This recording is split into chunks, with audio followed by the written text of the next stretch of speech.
आपने, आप बोले ना मुझे। क्या बोलते भेलपुरी खाई थी, मेरा हाँ, पति साइड में था, ठीक है। एक इंसान आया, उसने उसको गोली मार दी। यहाँ पे उसने बोला कि ये शायद मुस्लिम नहीं है, उसने उसको गोली मार दी। 22 अप्रैल 2025 दोपहर के 2:25 पर पहलगांव में कुछ टेररिस्ट आते हैं और जो पर्यटक वहां मौजूद हैं उनसे उनका नाम पूछते हैं, उनका मजहब पूछते हैं और उसके बाद अगर उनकी समझ का मजहब नहीं है तो उनके सीने को गोलियों से छलनी कर देते हैं। जी हां, मैं बात कर रही हूं पहलगांव मजहबी टेररिस्ट अटैक की।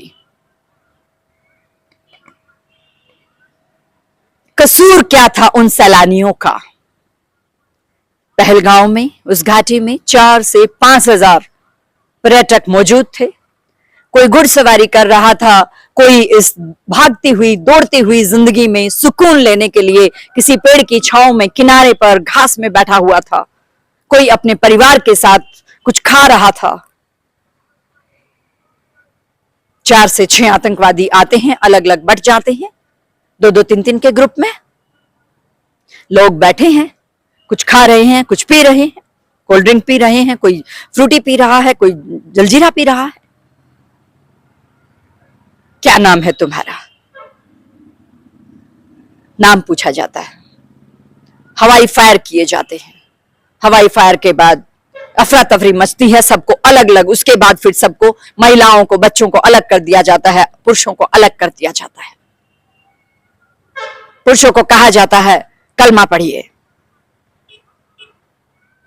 वो नहीं पढ़ते हैं, उनके कपड़े उतारे जाते हैं,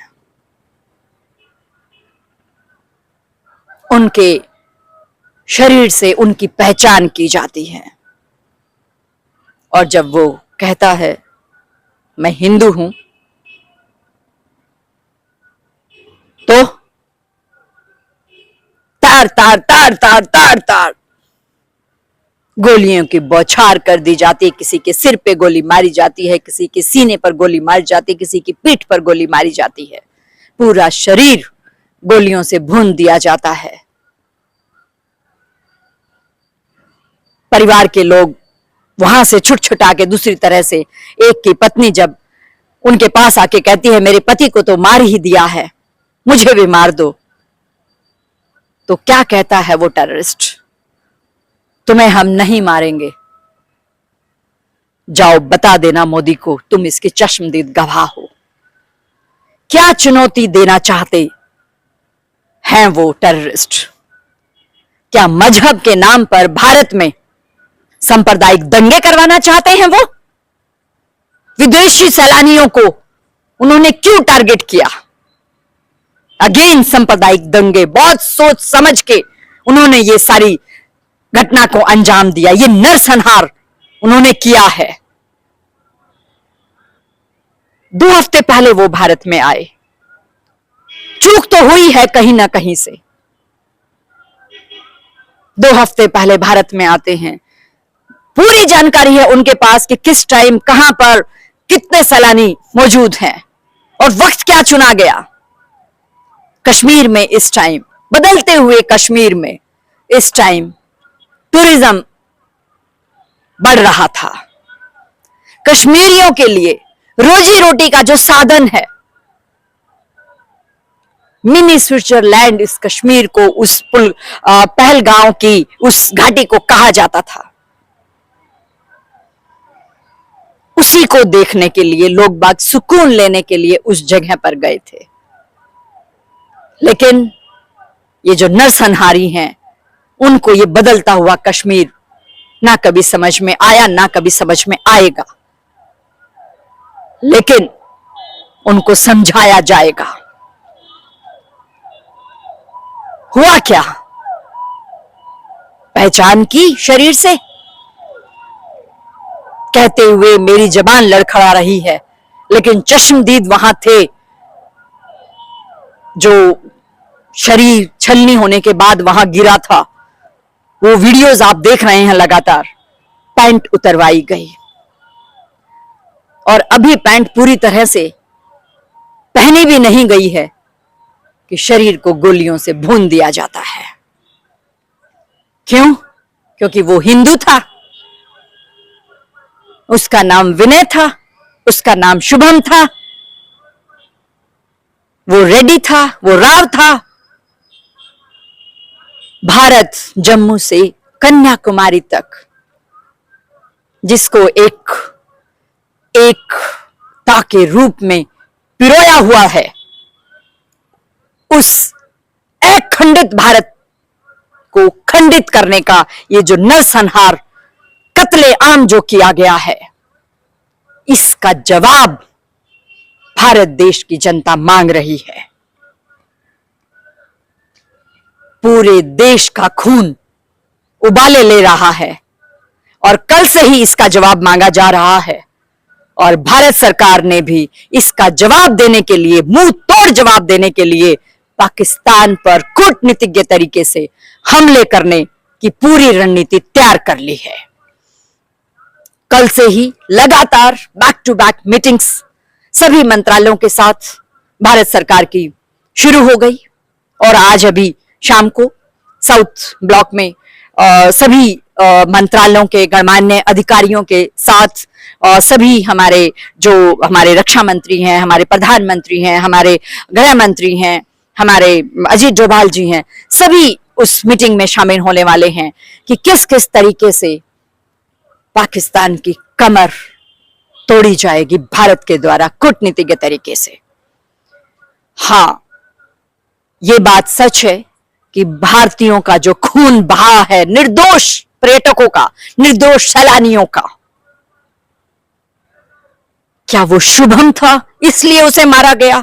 क्या वो विनय था इसलिए उसे मारा गया? देश सवाल पूछ रहा है, भारत सरकार से, सभी से पूछ रहा है। तो उसी का जवाब देने के लिए भारत सरकार ने अपनी कमर कस ली है और मैं अभी कुछ ही देर में आपको बता रही हूं कि क्या क्या कूटनीतिज्ञ तरीके से पाकिस्तान के ऊपर भारत सरकार हमले करने जा रही है। सूत्रों के मुताबिक पता चला है कि सबसे पहले तो पाकिस्तान से हमारे राजनयिक दूत यानी कि राजदूत को वापस बुलाया जाएगा, पाकिस्तान के राजदूत को वापस भेज दिया जाएगा और जो भी काम होगा वो अब ईमेल के थ्रू होगा। सूत्रों के मुताबिक ये भी जानकारी हमें मिली है कि पाकिस्तानियों के लिए वीजा बंद किए जाएंगे, चाहे वो मेडिकल वीजा हो, चाहे वो विजिटर वीजा हो, चाहे वो किसी सेरेमनी में आने का वीजा हो, कोई भी वीजा हो, सभी पाकिस्तानियों के लिए भारतीय वीजा बंद कर दिए जाएंगे। तीसरा जो हमला किया जा रहा है वो सिंधु जल समझौता रद्द किया जाएगा। कितने टाइम से हम इवन पुलवामा हमले के बाद से ही हम लगातार उनको कहते आ रहे हैं कि इसके ऊपर बात कीजिए, इसके ऊपर बात कीजिए, लेकिन पाकिस्तान जो कभी सुनता ही नहीं है वो इसको बहुत हल्के में लेता आ रहा है। तो आज सिंधु जल समझौता भी रद्द किया जाएगा। उसके बाद करतार कॉरिडोर जो कि बिजनेस के लिए ओपन किया गया था, एक इजी वे था, एक्सेसिबल था, मटेरियल इजी वे में थोड़ा सा कम एक्सपेंस में पाकिस्तान को मिल रहा था, उस करतार कॉरिडोर को भी बंद किया जाएगा। बातचीत करने का कोई मतलब नहीं है उनके साथ, कोई बिजनेस एग्रीमेंट हमें उनसे नहीं रखना है अब। और एक और जो सबसे बड़ा फैसला भारत सरकार लेने जा रही है वो है वाघा बॉर्डर। उसकी जो रिट्रीट सेरेमनी है उसे भी, रिट्रीट किस बात की, सेरेमनी किस बात की? हमारे देश में आप इस तरह से, क्यों मैं ये बात कर रही हूं? क्योंकि टीआरएफ ने इस हमले की जिम्मेवारी ली है। और टीआरएफ कौन? लश्करी का एक संघ, एक संगठन है। कहां ये? पाकिस्तान में। बाकी तो रेगुलर हम आपको अपडेट देते ही रहेंगे, क्योंकि सारी टीमें चप्पे चप्पे पर, कहते हैं ना कि पूरी तरह से मुस्तैद हो चुकी है। जम्मू कश्मीर में भी, ऑल ओवर इंडिया में ही जो भी ये आतंकी थे जिन्होंने ये मजहबी हमला किया है भारत के ऊपर, उनको पकड़ने के लिए जैसे ही वो पकड़ में आएंगे एक एक चीज सारी क्लियर हो ही जाएगी। अब की बार वो वक्त नहीं है कि आप आएंगे और हमारे जवानों की गर्दनें काट के ले जाएंगे।